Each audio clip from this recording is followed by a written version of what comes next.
नमस्कार। प्राणायाम के क्रम में आज सर्वप्रथम हम भस्त्रिका प्राणायाम के बारे में जानेंगे। भस्त्रिका प्राणायाम किस तरह किया जाता है, उसकी क्या विधि है, उसके क्या लाभ हैं, उसके बारे में हम जानेंगे। तो आइए हम आरंभ करते हैं। सर्वप्रथम आपको दंडासन में बैठना है। मैं आपको बता दूंगा दंडासन किस तरह होता है। आप साथ साथ में कर भी सकते हैं। अपनी लातें जो हैं वो आगे की ओर फैलाएंगे और हाथ अपने कूल्हों के साथ और कमर बिल्कुल सीधी। ये हमारे दंडासन की स्थिति रहती है। इसके उपरांत आपको पद्मासन में बैठना है। थोड़ा सा मैं आगे आ जाता हूँ ताकि पद्मासन आपको नज़दीक से दिख सके। अपनी बाईं लात जो है वो उठाकर ऊपर लानी है। अब दूसरी दाईं लात जो है वो बाएं के ऊपर रखनी है। कमर जो है आपकी वो सीधी रहेगी। तो ये हमारा पद्मासन की स्थिति है और इसमें हमें सर्वप्रथम बैठना है। जब हम भस्त्रिका प्राणायाम की ओर जाएंगे तो भस्त्रिका प्राणायाम की स्थिति में हम आ चुके हैं कि क्या स्थिति, किस स्थिति में रहना है। आपसे यदि पद्मासन नहीं लगता है तो आप सिद्धासन, सुखासन किसी में बैठ सकते हैं। सिद्धासन जिसमें एक लात को हम नीचे सामान्य रूप से रख देते हैं। आप देख सकते हैं कैसे, ये एक लात मेरी ऊपर है, दूसरी नीचे सामान्य रूप से रख सकते हैं। सुखासन, सिद्धासन आप किसी में भी बैठ सकते हैं और यदि लगा पाए तो पद्मासन बहुत अच्छी बात है। पद्मासन तो लग ही सकता है। इसमें अब हमें सीधे बैठना है। प्राणायाम को आरंभ करने से पूर्व मैं आपको ये बताना चाहता हूँ कि आप इस प्राणायाम में आंखें बंद कर सकते हैं, ध्यान लगा सकते हैं। ध्यान लगाते हुए प्राणायाम को कर सकते हैं तो और अच्छा रहेगा। ये जो प्राणायाम है ये फेफड़ों के द्वारा अंदर जाकर हमारा जो रक्त कोशिकाएं हैं उनके द्वारा अवशोषित होकर हमारे हृदय, हमारी आर्टरीज, हमारी ओर्टियोल और प्रत्येक उस क्रम को आगे बढ़ते हुए वो प्रत्येक सेल तक, प्रत्येक शरीर के किसी कोशिका तक, प्रत्येक सेल तक जब वो पहुंचता है तो हमारे पूरे शरीर को वो लाभ देता है। तो आइए सबसे पहले हम ऑक्सीजन का आधान करेंगे। ऑक्सीजन के आधान करने से पूर्व मैं एक बात बताना चाहता हूं कि हम सामान्य रूप से 500 ml ऑक्सीजन लेते हैं, लेकिन जब हम भस्त्रिका प्राणायाम करते हैं तो 5000 से लेकर 10,000 ml ऑक्सीजन जो है वो हमारे शरीर के अंदर जाती है। तो कमर सीधी रहेगी, मेरुदंड हिलेगा नहीं और 2 से 2.5 सेकंड में अंदर लेना है और 2 से 2.5 सेकंड में छोड़ना है।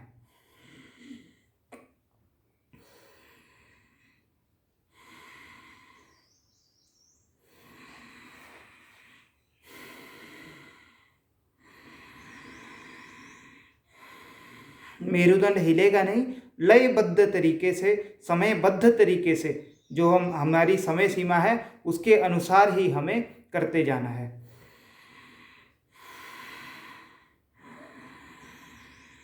पूरे आनंद के साथ, पूर्ण समर्पण भाव से ये हमें प्राणायाम करना है।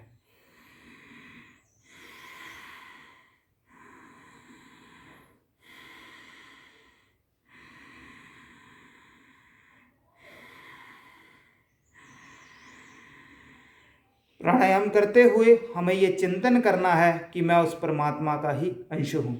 ये उस परमपिता परमात्मा का ही अंश मुझ में व्याप्त है। मैं उस परमात्मा का अंश हूँ। ये भस्त्रिका प्राणायाम जो है वो हमारे हृदय तंत्र को, हमारे नाड़ी तंत्र को, हमारे श्वसन तंत्र को ठीक करता है और हमारी जो रोग प्रतिरोधक क्षमता है, इम्यूनिटी सिस्टम जो है उसको भी सुदृढ़ बनाता है। तो इसलिए भस्त्रिका प्राणायाम, एक भस्त्रिका प्राणायाम के कई लाभ हैं। आइए करते रहेंगे।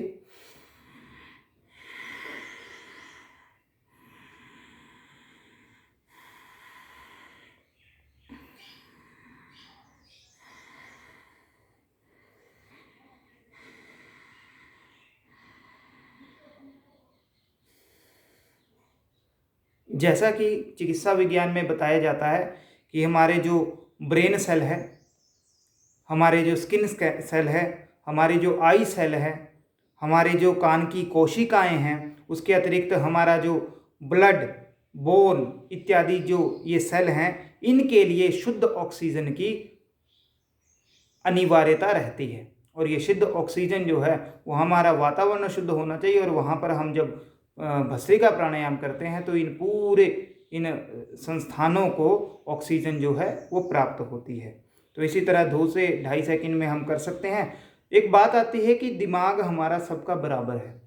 कहते हैं कि भगवान ने सभी को दिमाग जो है, मस्तिष्क जो है वो बराबर दिया हुआ है। तो ऐसा क्या कारण है कि हमारी बुद्धि में भेद रहता है?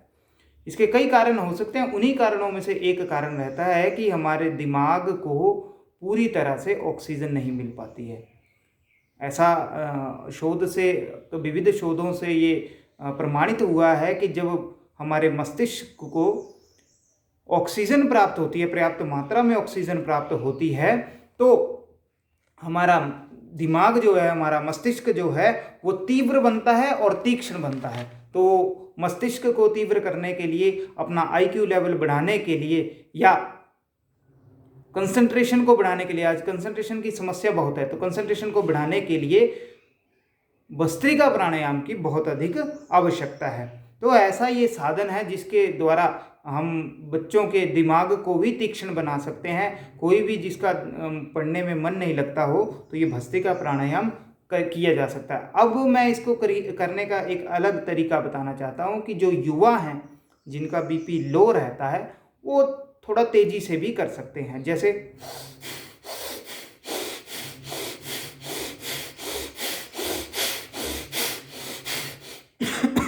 इस तरह से आप कर सकते हैं। थोड़ी बहुत खांसी आती है तो कोई बात नहीं। फिर से एक बार देखेंगे कि जिनका BP लो रहता है या जिनका जो युवा है, अपने को युवा मानते हो, वो भस्त्रिका प्राणायाम को तेजी से कर सकते हैं।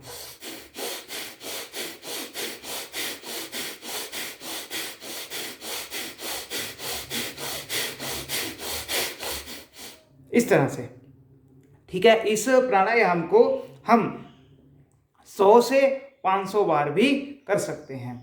और ये प्राणायाम कितनी देर करना चाहिए? तो हमें लगभग 5 मिनट तक इस प्राणायाम को करना चाहिए। बहुत अधिक भी नहीं करना चाहिए और कम तो करने का ज़्यादा लाभ होता ही नहीं है। तो 5 मिनट तक ये प्राणायाम किया जाता है। लेकिन जिनके लंग्स कमज़ोर हों, जिनका हृदय कमज़ोर हो, जिनको कमर में दर्द हो या अत्यधिक BP हो, जिनको हार्ट की प्रॉब्लम हो, जिनको हर्निया की प्रॉब्लम हो, या जिनकी रक्त वाहिनियों में ब्लॉकेज हो, जिनको स्टंट पड़ा हो या ओपन हार्ट सर्जरी हुई हो या बाईपास सर्जरी हुई हो, उनको ये प्राणायाम विशेष रूप से ध्यान से करना है और धीरे धीरे करना है। जैसे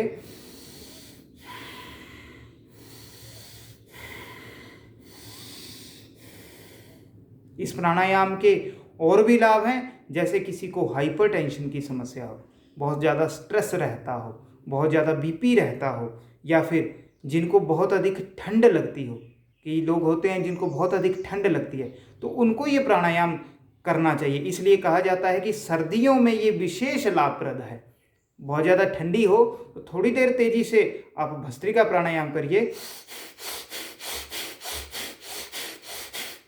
तो 1 मिनट में माथे पर पसीना आ जाता है। तो इससे जो हमारी ये सूर्य नाड़ी है, और बाएं जो होती है, हमारा बायां पक्ष जो है वो चंद्र नाड़ी है।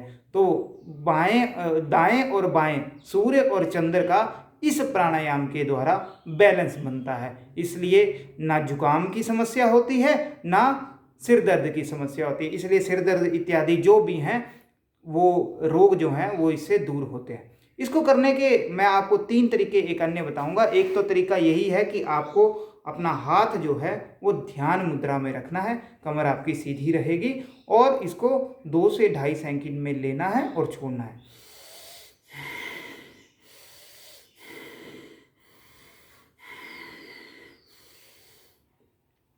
कई बार इसको एक दूसरे प्रकार से भी किया जाता है कि अपने हाथों को, अपनी उंगलियां जो हैं वो मिली हुई रहेंगी, हथेलियां ऊपर की ओर, और इनको फिर कान की तरफ लिया जाता है, और हम ये कह सकते हैं कि हमारी शरीर की जो मूवमेंट है उसको प्राण के साथ या हमारी श्वास के साथ जोड़ा जाए। ऐसा भी किया जाता है। इससे आपकी हल्की फुल्की एक्सरसाइज भी होगी और एक क्रम के साथ, रिदम के साथ आप इस प्राणायाम को कर सकते हैं। एक बार देखेंगे।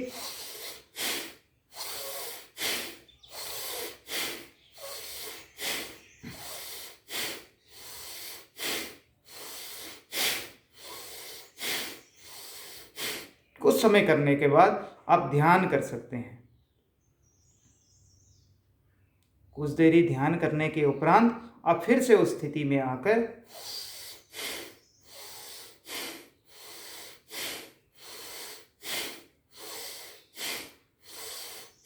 ध्यान रखिएगा, इसमें कमर सीधी रहेगी।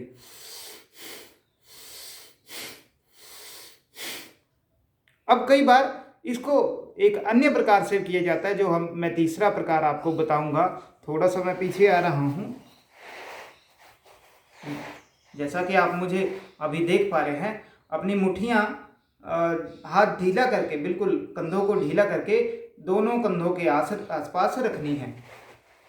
और अब भस्त्रिका का वही क्रम, लेकिन शरीर की मूवमेंट के साथ, शरीर की प्रतिक्रिया के साथ। अपने मन में आप गिनती भी गिन सकते हैं। हाथ ऊपर खुले रहेंगे, नीचे बांध।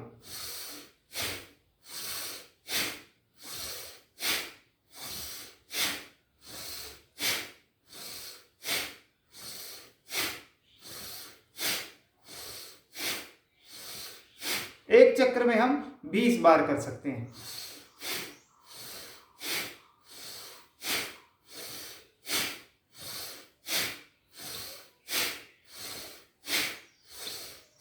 जब 20 बार हो जाता है तो हाथ ध्यान मुद्रा में और आंखें बंद, और अपना पूरा ध्यान जो है वो जहां हम तिलक लगाते हैं वहां पर केंद्रित करना है, और अपने शरीर में जो परिवर्तन हुए हैं उसे अनुभव करना है।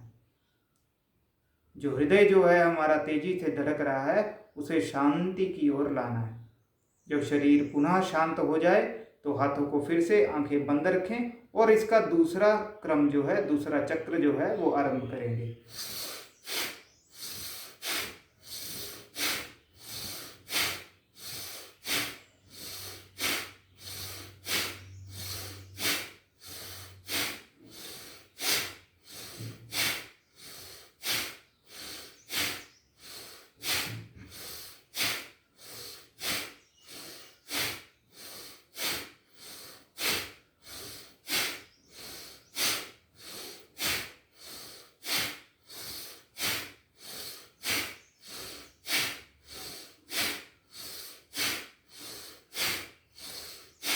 इस तरह लगभग 20 बार करने के उपरांत फिर ध्यान मुद्रा में आना है।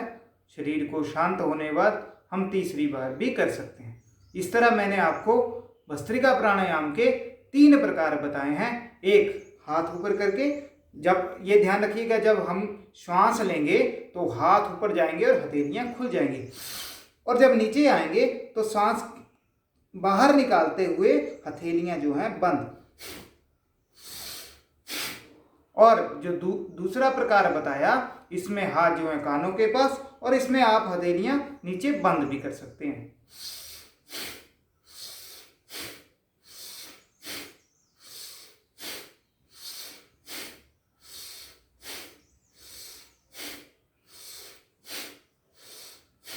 क्रम इसमें भी वही रहेगा, लगभग 20 बार करेंगे और फिर उसके बाद ध्यान करेंगे। और तीसरा जो प्रकार है वो मैं आपको थोड़ा नज़दीक से होकर बताऊंगा कि हाथ जो हैं वो हमारे ध्यान मुद्रा में, और ध्यान मुद्रा में रहते हुए कमर सीधी रखते हुए आंखें बंद करके हमें, और कुछ युवा जो हैं इसको तेजी से भी करते हैं। अब जब हमने ये प्राणायाम कर लिया है, उसके उपरांत हमें एकदम से उठना नहीं है। अब क्या करना है, तो हाथ ध्यान मुद्रा में रहेंगे, कमर सीधी रहेगी, आंखें बंद, और हमारा ध्यान जो है वो हमारे आज्ञा चक्र में, जहां हम तिलक लगाते हैं, वहां पर केंद्रित करना है, और अनुभव करना है कि इस प्राणायाम से हमारे शरीर के रोगों का नाश हुआ है। हमारे शरीर में एक विशेष परिवर्तन देखने को मिल रहा है। एक नई ऊर्जा का संचार जो है वो हमारे शरीर में हो रहा है। तो इस तरह से 2-3 बार लंबी सांस लेके छोड़नी है।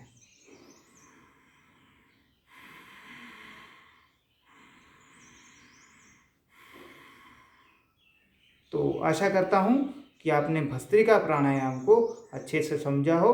आप प्रतिदिन प्राणायाम करिए, आपका जो मस्तिष्क है वो तीव्र होगा, आपके रोग जो हैं वो समाप्त होंगे, और आप अच्छे स्वास्थ्य को प्राप्त करेंगे। इसीलिए इस भस्त्रिका प्राणायाम को करने वाले को कभी भी कोई रोग नहीं होता है। इसलिए कहा गया है कि न तस्य रोगो न जरा न मृत्यु प्राप्तस्य योगाग्निमयम शरीरम।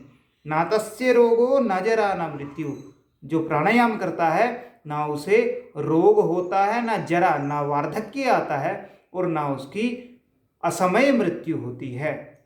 और वह योग की अग्नि को, योग की तीव्रता को प्राप्त करता है। उसका शरीर जो है वो योग की तीव्रता को, योग की अग्नि को, योग की ऊर्जा को प्राप्त करता है। तो इसलिए आप किसी भी समय कर सकते हैं, लेकिन सर्दियों के समय में ये प्राणायाम विशेष लाभप्रद है।